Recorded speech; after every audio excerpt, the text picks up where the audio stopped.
Supreme court के 5 जजों की खंडपीठ ने आज इलेक्टोरल बॉन्ड पर बड़ा फैसला सुनाया है।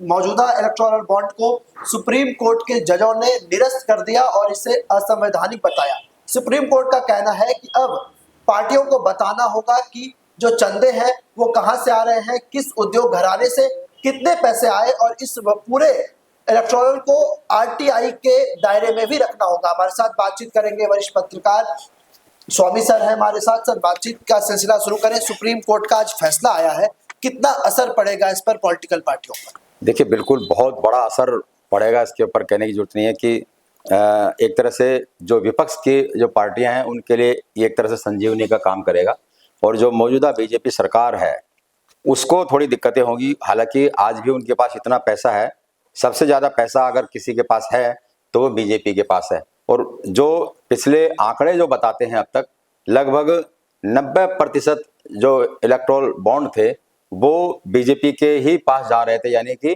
तमाम जो बड़े बड़े औद्योगिक घरानों के जो पैसे थे वो औद्योगिक घराने ज़्यादातर बीजेपी को फंडिंग कर रहे थे, और बाकी जो 10% बचता था उसमें तमाम जो अन्य पार्टियां आ जाती थी। दूसरे नंबर पर तृणमूल कांग्रेस आ जाती थी, बंगाल बहुत बड़ा स्टेट है, फिर कांग्रेस है, और बाकी जो कुछ बचता था वो बाकी वहां के सत्ताधारी दलों के बीच में भी बढ़ जाता था। जो सत्ताधारी दल हैं उनको सबसे ज्यादा चुनावी फंड मिलता रहा है बॉन्ड, इलेक्ट्रॉनिक बॉन्ड के जरिए। तो इसका असर सीधा सीधा ये जाएगा कि अब जो सरकारें हैं, जिन जिन भी दलों की सरकारें हैं, वो औद्योगिक घरानों को, कॉरपोरेट हाउस को छुपा नहीं पाएंगे कि किसने कैसा कितना पैसा दिया। अब तक होता ये आया था कि गोपनीयता को इसलिए लाया गया था कि चुनावी फंड जो होता है उसमें ब्लैक मनी का इस्तेमाल कम से कम हो पाए या बिल्कुल ना हो पाए, इसलिए इलेक्ट्रॉनिक बॉन्ड की व्यवस्था की गई थी, जिसमें जो तमाम जो राजनीतिक दलों को जो चंदा देना चाहते हैं, जो भी औद्योगिक घराने हैं, वो 1000 से लेकर के 1 करोड़ तक कुछ भी हो सकता है, वो तमाम उसको नोडल एजेंसी बनाया गया एसबीआई को, स्टेट बैंक ऑफ इंडिया को। वहाँ से वो इलेक्ट्रल बॉन्ड खरीदते हैं और उसके बाद उस जिस पार्टी को वो देना होता है वो उस पार्टी को दे देते हैं। तो कहने का तो कहा तो ये जाता है कि इससे पता नहीं लगता कि किस पार्टी को किसने वोट दिया, किस औद्योगिक घराने ने किस किस को वोट दिया, लेकिन ऐसा होता नहीं है। सत्ता दल, क्योंकि जो जितने भी, अगर हम बात करें वित्त मंत्रालय की, वित्त मंत्रालय सरकार के अधीन आता है, तो उसको पता होता है, बैंक सारे उसके अधीन आते हैं कि वो चाहे तो ये सोर्स बड़े आसानी से निकाल सकता है कि किस पार्टी को किसने कितना वोट दिया। और दूसरा ये सवाल कि क्यों दिया, इतना पैसा क्यों दिया, क्या इसके पीछे उसका कोई निहित लालच था? तो ये रिश्ते सुप्रीम कोर्ट ने कहा भी है कि ये इस तरह से छुपाना, ये बिल्कुल इस योजना को सुप्रीम कोर्ट ने पूरी तरह से रोक दिया, और ये भी कहा है कि 5 साल तक जितने भी पैसे दिए गए उन सबका हिसाब दिया जाए और उसको वेबसाइट पे भी डाला जाए। तो इसके बाद बहुत कुछ फर्क पड़ने वाला है। और अब तक ये कहा था कि आरटीआई एक्ट के दायरे से इसको बाहर रखा गया था, तो ये भी सुप्रीम कोर्ट ने इसको भी गलत बताया है कि चाहे वो आम आदमी हो, मतदाता हो, या फिर राजनीतिक दल है, किस दल को कितना वोट, कितना इलेक्ट्रॉनिक बॉन्ड के जरिए कितना पैसा कहाँ से मिला, ये जानने का हक है, और ये जानकारी चुनाव आयोग को भी देनी पड़ेगी। तो बहुत बड़ा असर इस पर पड़ेगा, और सत्ताधारी दलों के लिए ये उनके हक में ये फैसला फिलहाल तो नहीं है। और लोकसभा चुनाव भी नजदीक है, इससे पहले ये फैसला जो सुनाया है सुप्रीम कोर्ट ने, तो सीधे तौर पर सरकार पर इसका असर पड़ेगा। और सुप्रीम कोर्ट ने यह भी कहा है कि 2019 से लेकर के 24 तक की जानकारी देनी होगी। देखिए, अभी जैसे मैंने बताया कि जो सबसे ज़्यादा फंड आता है वो कॉरपोरेट हाउस से आता है, और कॉरपोरेट हाउस को पूरी तरह से यूँ कहें कि संरक्षित रखा गया, उनको उनके हितों का ध्यान रखा गया। बड़ा सवाल ये है कि कोई भी कॉरपोरेट हाउस अगर वो घाटे में चल रहा है, कोई कंपनी घाटे में चल रही है, फिर भी वो करोड़ों का चंदा दे रही है, क्यों भाई? चंदा प्रॉफिट में से दिया जाए तो समझ में आता है, लेकिन अगर कंपनी घाटे में चल रही है उसके बावजूद भी अगर वो सत्ताधारी दल या किसी दल को पैसा दे रही है, तो इसका मतलब है कि उसका कोई ना कोई निहित स्वार्थ है। तो वो निहित स्वार्थ क्या है? क्या वो कोई लाभ सरकार से लेना चाह रहे हैं, इसलिए वो चंदा दे रहे हैं? तो सुप्रीम कोर्ट ने इसको एक तरह से रिश्वतखोरी को बढ़ावा देने वाला कदम माना है। तो कुछ गाइडलाइंस बनाई गई हैं अभी, क्योंकि फैसला आया ही है और अभी इसकी समीक्षा होगी। सारा का सारा जो ब्यौरा है वो सुप्रीम कोर्ट ने कहा कि ये सब वेबसाइट पे डाला जाए।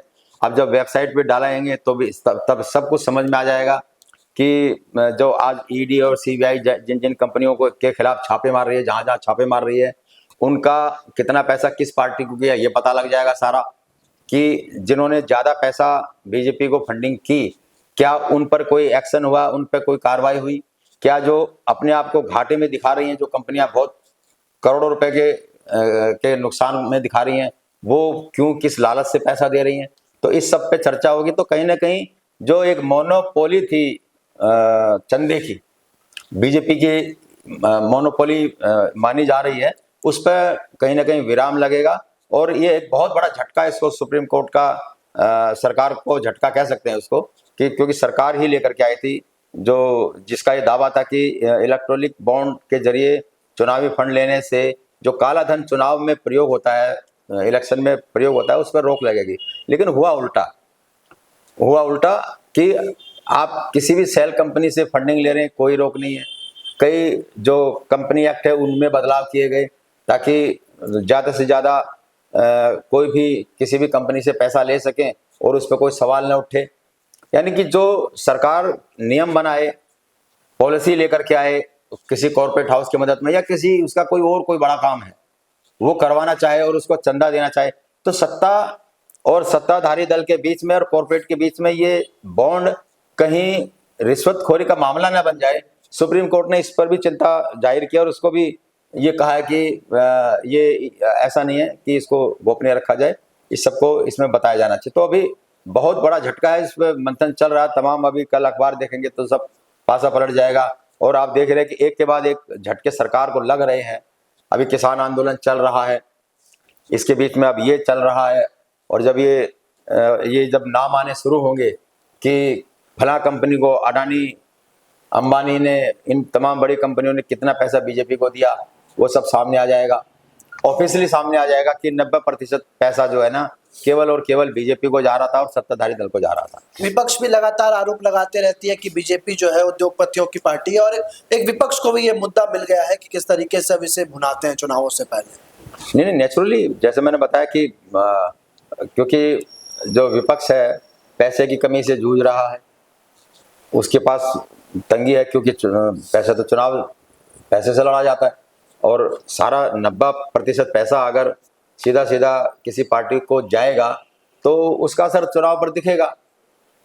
जितना प्रचार तंत्र वो खड़ा कर सकती है, जितना जहां वो मैनेज कर सकती है, अब क्योंकि कोई नियम लागू नहीं है, कोई पूरी की पूरी गोपनीयता रखी गई है, तो कितना आया, कितना गया, कहाँ कैसा खर्च किया, ये सारा का सारा कहने को काला जो पैसा है, ब्लैक मनी है, वो चुनाव में नहीं लग रहा। लेकिन इस तरीके से लिया हुआ पैसा उसको एक तरह से लीगली जामा पहना दिया गया, कानूनी जामा पहना दिया गया कि आप जो भी मर्जी सेटिंग किसी भी बड़ी कंपनी और सरकार के बीच में हो जाएगी इस चुनावी बॉन्ड की आड़ में, तो उस संभावनाओं को सुप्रीम कोर्ट ने समाप्त कर दिया है। और जिस तरीके से जो निर्णय मैं भी सुन रहा था उसमें जो जज है सुप्रीम कोर्ट के, उन्होंने साफ तौर से कहा कि जो मतदाता हैं उनको भी ये जानने का पूरा अधिकार होना चाहिए कि उनके जो पैसे हैं वो कहाँ और किस रूप में खर्च किए जा रहे हैं।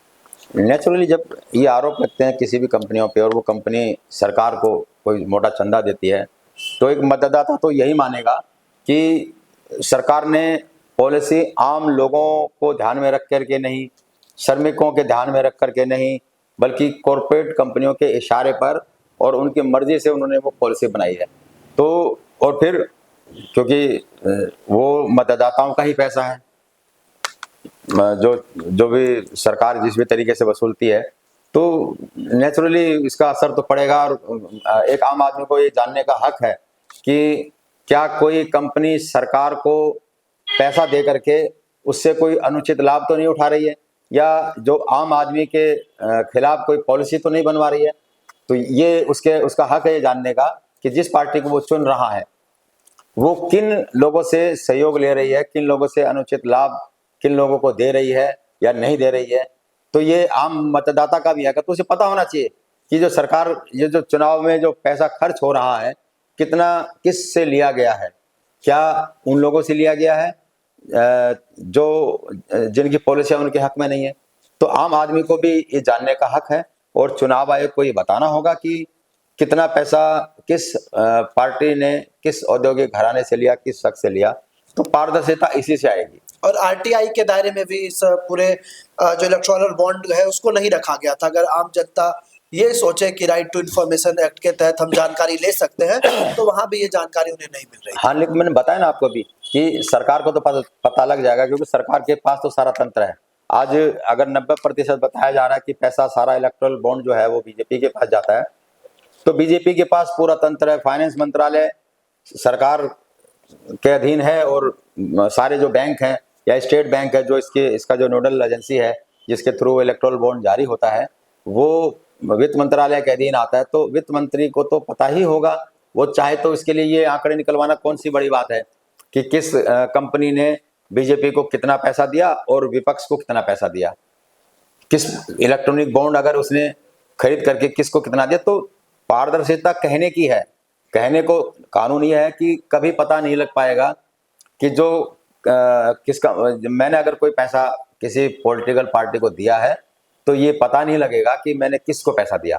लेकिन अगर मैं ये सोचता हूँ तो मैं गलत सोचता हूँ।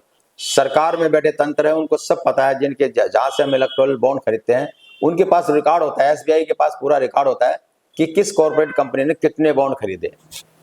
अब जब मुझे पता है कि मेरी कंपनी ने कितने बॉन्ड खरीदे, ये सरकार को पता है, फिर सरकार को ये भी पता है कि इसने हमारी पार्टी को कितने दिए। तो अगर उसने पैसे कम दिए हैं हमें, तो इसका मतलब उसने हमें पैसे नहीं दिए, उसने विपक्ष को पैसे दिए, तो फिर वो बदले की कार्रवाई शुरू हो जाती है। तो अब इस फैसले के बाद जब ये तमाम ब्यौरे आ जाएंगे, तब इसका असर बड़ा ये भी पड़ेगा, ये साफ हो जाएगा कि किन किन बड़ी कंपनियों की साठगांठ सत्ताधारी दल से है या बीजेपी से है। ये एक बहुत बड़ा फर्क आएगा और इसका असर कहीं ना कहीं चुनाव में पड़ेगा, और एक जो कॉर्पोरेट कंपनियां उन पर प्रेशर पड़ेगा। हालांकि थोड़ा सा देर से आया ये अगर थोड़ा बहुत पहले आ जाता तो शायद इसके परिणाम कुछ और होते, लेकिन देर आए दुरुस्त आए। अभी भी ये बहुत सराहनीय फैसला है सुप्रीम कोर्ट का, और मैं तो ये कहूँगा कि बहुत पहले ये फैसला आ जाना चाहिए था, लेकिन देर आए दुरुस्त आए, और इस फैसले का लगभग सभी लोग स्वागत करेंगे, इसमें मुझे कोई दो राय नजर नहीं आती।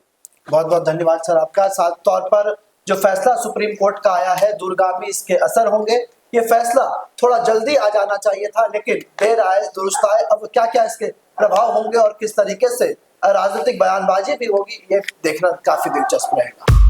लेटेस्ट खबरों के लिए सब्सक्राइब करें हमारा YouTube चैनल